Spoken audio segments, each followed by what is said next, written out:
KT Byron એક લેખિકા અને spiritual teacher છે. તેઓ તેમની વિચાર ચિંતનની પદ્ધતિ 4 સવાલ ઉપર આધારિત માટે જાણીતા છે.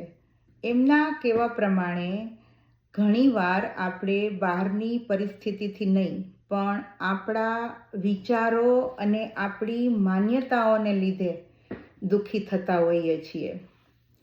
તો આ વાતને એક એક્ઝામ્પલથી સમજવા કોશિશ કરીએ. થોડા વર્ષ પહેલાં મારે એક નવા ટીચર સાથે કામ કરવાનું થયું.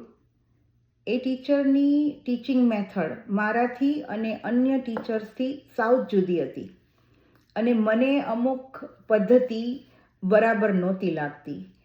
તો મને કોઈ વાર અણગમો, કોઈ વાર ગુસ્સો અથવા તો કોઈ વાર ચિંતા થતી હતી મારા સ્ટુડન્ટ્સની, પણ એની સાથે કમ્યુનિકેશન હજી થયું નહોતું.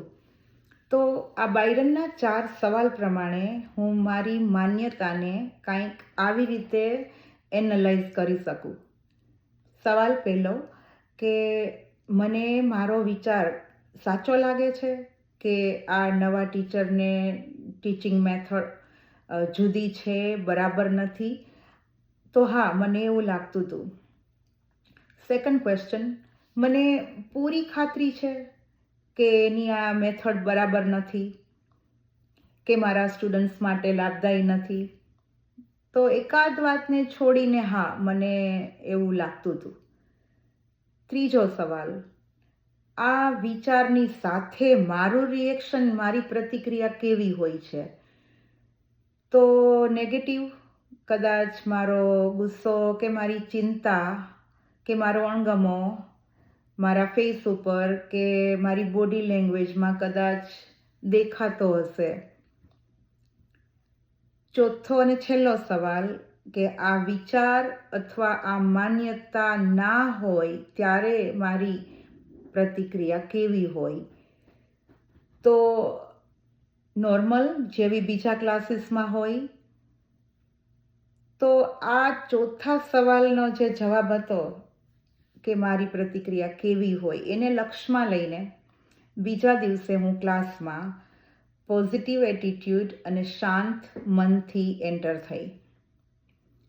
ક્લાસના અંતે એ ટીચરને મેં વાત કરી કે આજનું લંચ આપણે સાથે લઈએ તો મને થોડું તમારા સ્ટાન્ડર્ડ્સ અને તમારી પદ્ધતિ માટે થોડું ડિસ્કશન કરવું છે અને મારા એક્સપેક્ટેશન્સ માટે પણ.